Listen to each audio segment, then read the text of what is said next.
because there's always going to be this gatekeeping that stops people. We're never going to get past. Yeah, that we're never going to get past because we're not saying it in a way people want to hear. There's people who are way more bombastic than us. Like I think the way that Myron and Andrew, the way that they describe things is just, it's even more extreme. But the deal with them is they've gotten so big and so popular that they're past that gate because they can't ignore them anymore. You see what I'm saying? Yeah. Like it's gotten to a point, like apparently Chris Williamson did interview Andrew and they just never showed the video. I know for a fact Owen Cook went on Iced Coffee Hour. I was there when it happened. They never posted the video. There's like certain people in this space that are just not allowed to be platformed. Your target demographic here. This is Rajiv Singh. It says, Mike, what is your opinion on these young looks maxing guys going viral and literally promoting facial surgery? Yeah. I think he's talking about Clap. Yeah. So one more time, it's because they're saying things people want to hear. So either you can go get the surgeries and smash your face and do the jaw exercises or whatever, which most people aren't going to do, or you can look at those guys and say, oh, you see how much better looking they are than me? That's why I got ghosted. That's why women don't like me. That's why I'm not having any success with women. And now I understand it's because women are evil and picky, and that's what's going on. The looks maxers have done is they've caused men to think, oh, okay, this is the reason why I'm not getting any women, and then this is the excuse. Now, there are good parts of it, like clavicular was like get in better shape and like and dress better. That part is fine. Get in better shape, really dress better, look better on camera. That part is correct, but that's aspirational. It's the other part where he's like, yeah, if you're not at least an 8, then your wife is always going to want to fuck some other guy, and she's always just about to cheat on you. I'm like, that's not true. It just isn't true. And you should get a prescription for microdosing. Yeah.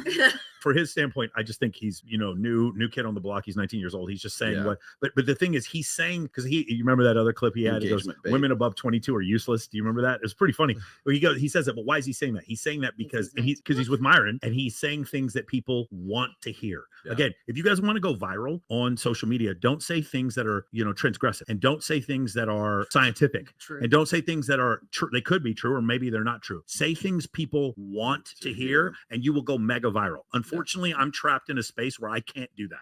I can't say things people want to hear. I can only tell the truth. That's unfortunate. It's not unfortunate. It's very fortunate, to be honest. Well, it's fortunate for my clients, I think, but it's unfortunate in general because there's always going to be this gatekeeping that stops people. We're never going to get past. Yeah, that we're never going to get past because we're not saying it in a way people want to hear. And by the way, there's people who are way more bombastic than us. Like I think the way that Myron and Andrew, the way that they describe things is just, it's even more extreme. But the deal with them is they've gotten so big and so popular that they're past that gate because they can't ignore them anymore. You see what I'm saying? Yeah. Like it's gotten to a point, like apparently Chris Williamson did interview Andrew and they just never showed the video. I know for a fact Owen Cook went on Iced Coffee Hour. I was there when it happened. They never posted the video. There's like certain people in this space that are just not allowed to be platformed. Because you're not in the ecosystem. That's why. And I'll just say this one other thing. If the people from Jay Shetty are watching this, I already know. Somebody who went on Jay Shetty in the last year, I'm not going to say who it was, talked about me for 5 minutes on the show and you cut the whole thing out. And I get it. All right. I understand. But like at some point, like, can we just stop the gatekeeping?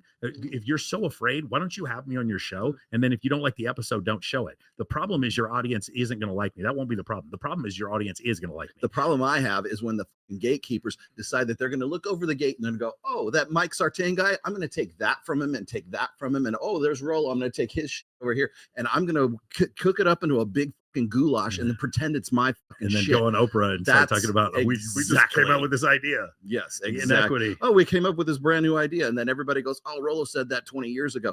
And they're like, who? You know, they have no, like I said, we're never getting past the gate and we're never going to, it's just, we're not in their ecosystem. Simple as that. And it's not going to. But hey, shout out to all you guys who. That's why we're going to keep doing what we're doing. Shout out to all you guys who won't let me pass the gate because apparently you all watch my stuff. Yeah. All of you are just repeating, like literally you're saying words like literally the day after the show is over. Like you're saying words like, I swear to God, you guys are putting ChatGPT on these episodes and just like scraping everything we say and using them as topics because it's crazy when I listen to these like mainstream blue pill content creators basically copying exactly what I'm saying word for word. When you talk about make choice copying, when you talk about pre-selection, when you talk about you can't go to bed at 9 p.m. if you want to have a successful dating life, they're talking about you don't have to make up your bed to be successful. Like I see all these things and I'm like, yo, are you just like blatantly plagiarizing me? This is wild. But you won't have me on there. And it's just so funny because I'll just say this about Rollo. I've never seen anyone in history up until Nick Fuentes. I've never seen anyone in history where people will talk about him on a show, but won't have him on the show.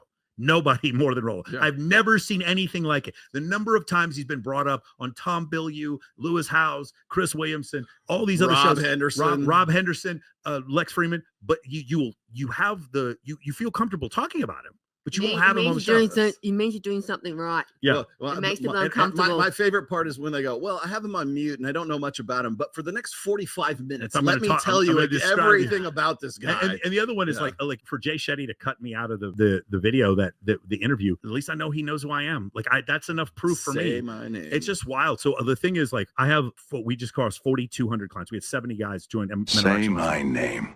And the thing is, for those guys, they're getting the help they need, regardless of whether or not the gatekeeping happens. And so that's what I'm really grateful for, is that at least to some people I can speak and actually give them actionable advice on how to fix their lives. Man, well, somebody's gonna get no holes, man. Yeah. The platitudes of just go up to every girl and ask her to be your girlfriend, right? Which is May I meet you? Kind of is the standard. May I meet you? Are you I'm open? never gonna let that one go. Are you open? Are you open to being hit on right now? It's just How wild. dare you? Send 500 messages on every dating app right now. It's like that's the dating advice that wins out, and those guys get on those shows because, one more time, they're saying things people want to hear, and I don't. Then we're not. You have stolen my dreams. But also have $100 That one- million okay. when you do it. Only 5. Yes.